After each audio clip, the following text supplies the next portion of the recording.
Amahoro y'Imana, wowe ukurikira Ubukombe TV wakanze subscribe, like ndetse ukaba unatanga ibitekerezo biciye muri comment. Nanone twongeye twagutembereje Ubukombe TV, nta gahunda yo kuzakwicisha irungu ihari habe namba. Tuzagukora ibyegeranyo bitandukanye kandi tuzasura ahandi hantu henshi muri Afurika ndetse no mu Rwanda. Ikindi kandi tuzajya tubashakira ubumenyi, ubwenge abantu bafite kugira ngo n'abandi bashobore kubwigiraho.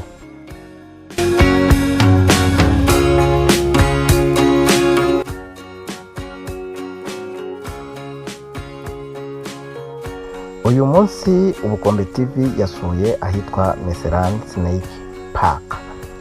Meserani Snake Park ni ahantu hameze gute? Ni ahantu h'ubukerarugendo hihariye cyane. Aha akaba ari hafi y'umujyi wa Arusha muri Tanzania, ku muhanda ujya muri pariki zizwi nka Serengeti National Park, kandi ni ku muhanda ujya muri Ngorongoro Conservation Area, hamwe twabakoreyeho icyegeranyo twahasuye mu kareba ubwiza bwaho hari inyamaswa.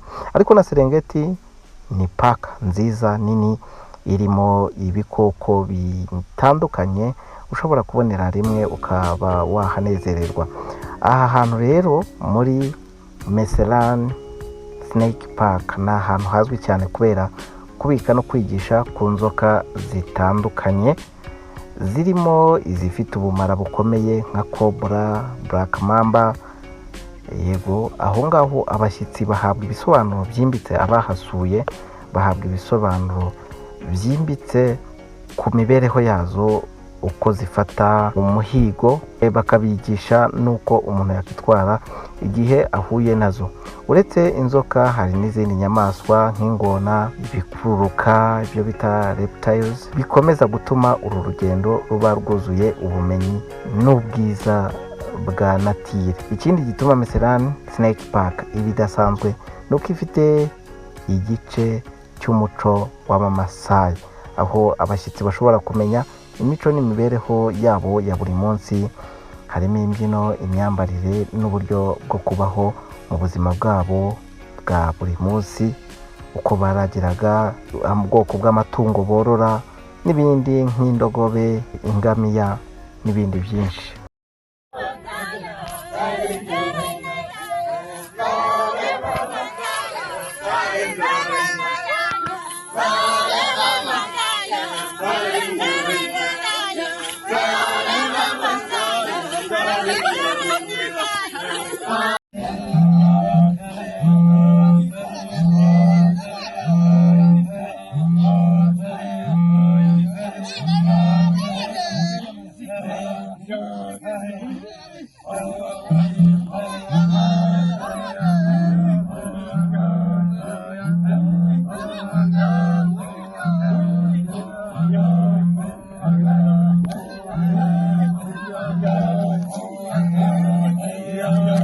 Aha hantu rero hashyizweho mu rwego rwo kugira ngo hagire uruhare runini mu kurengera ibidukikije no kwigisha abakerarugendo ku kamaro k'inzoka n'ibikururanda muri rusange ndetse n'inyoni mu bidukikije. Bityo rero bikaba uruvange rwiza rw'ubumenyi, umuco n'ubukerarugendo. Ushobora kwibaza ngo ni iki nasanga Meserani Snake Park? Nk'uko twabibabwiye kare, ushobora kwinjira muri Maasai Cultural Heritage, bakakuganiriza ku bijyanye n'imibereho y'Abamasayi, aribyo bimwe muzi bya female mutilation n'ibindi, n'imyambarire yabo. Ariko igice cyane cyane Ubukombe yasuye ni igice kirimo ibikururanda n'inyoni, ni ukuvuga inzoka, ingona, imiserebanya n'ibindi byinshi. Rero hari inzoka zifite ubumara bwinshi ndetse n'izidafite ubumara bwinshi. Abayobozi baho bakwereka uko zibayeho, uko zirya, nuko wakwitwara igihe uhuye n'inzoka. Urumva ni ahantu ushobora kumenyera ubumenyi bwinshi. Uretse inzoka hari izindi nyamaswa, ingona, utunyamasyo n'ibindi bikururanda. Ushobora kuhavana ubumenyi bwagutse ku nyamaswa. Hari ubwoko bw'imiserebanya yihariye. Iyo miserebanya bakubwira ko udashobora gukoramo cyangwa se kuwegereza kuko igira imirizo ikubita cyane, ishobora kukwanduza amavirusi ku buryo ngo gukira bigorana cyane iyo igukubise umurizo. Rero ni ahantu twatembereye heza cyane, hari ubwoko bw'inyoni butandukanye ugenda usanga zifungiye ahantu, bakubwira ibyo zirya, uko zororoka n'ibindi. Ni ahantu igikorwa iyo ukirangije, wenda kukirangiza ntabwo buri muntu wese wahagiye ahabwa amahirwe yo guhura n'ubwoko bw'inzoka budakomeye cyane, budagira ubukana, butaryana, niko navuga. ni yakurya nta bukana, iba yirwanaho. Rero abakerarugendo benshi bakunda gufata kuri izo nzoka bakazishyira ku ijosi. ni inzoka nziza zibana n'abantu.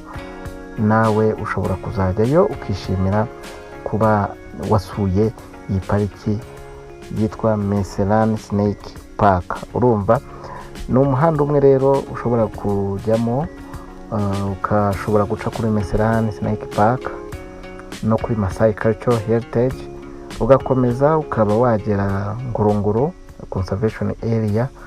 Ushobora kandi kugenda ukagera ahitwa Serengeti, kuri pariki ya Serengeti. Nizere ko uru rugendo rugushimishije cyane. Niba nawe wabikunze cyangwa se niba ukunda natire, ukunda ibikururanda, ukunda inyoni, ukunda kureba imiserebanya, ukunda kureba ingona, nakugira inama yo gusura henshi. harahari hano muri Kigali, ariko kandi nanone naho Meserani Snake Park ni ahantu uzakura experience nziza yo guhura n'ibikoko byo mu bwoko bw'ibikururanda, bikakubera ikintu cyiza cyane uzajya wibukiraho. Mwakoze kubana na Ubukombe TV, tuzajya tubagezaho ibidasanzwe kandi ni content udashobora gusanga ahandi. Kanda like, share na comment kugira ngo Ubukombe bukomeze bwamamare kandi bukugezeho ibyiza byinshi utasanga ahandi. Murakoze, ciao ciao.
Pale kuna dume na jike.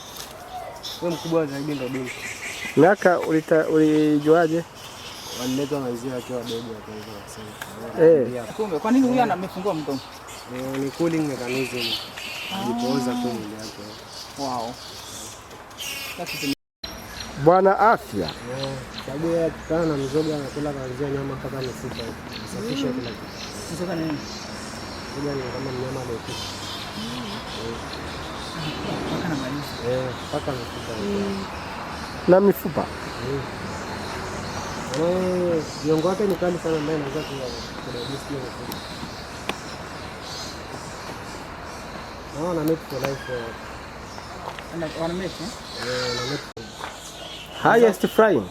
Unaweza kupaa kwenda juu mpaka mita 11,300. Mbona ni mzito?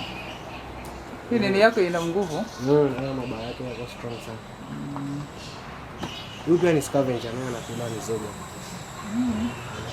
Mizoga anaitoa wapi hapa amefungiwa? Wiki hivi tunamtafutia nyama zilizoharibika. Ngopati. Peli chanting gosha. Peli kwa sababu ya rangi yake inang'aa. Peli chanting. Chanting anatoga sauti tofauti tofauti kama vile anaimba. Mwambie aimbe sasa. Akiamua mwenyewe. Imba. Hii ndio anaamua tu. Hebu tuimbe.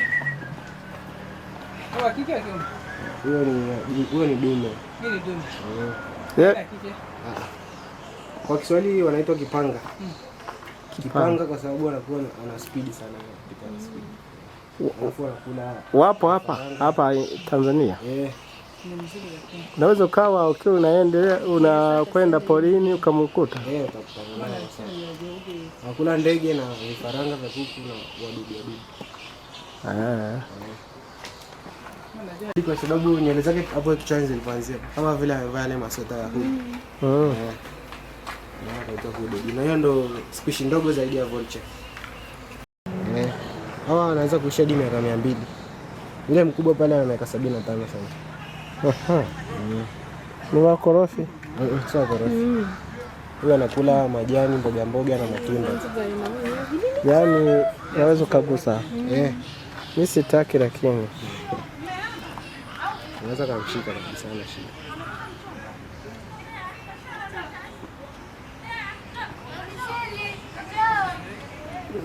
Wana majina. Wana. Unaweza kumpa mmoja. Tamu.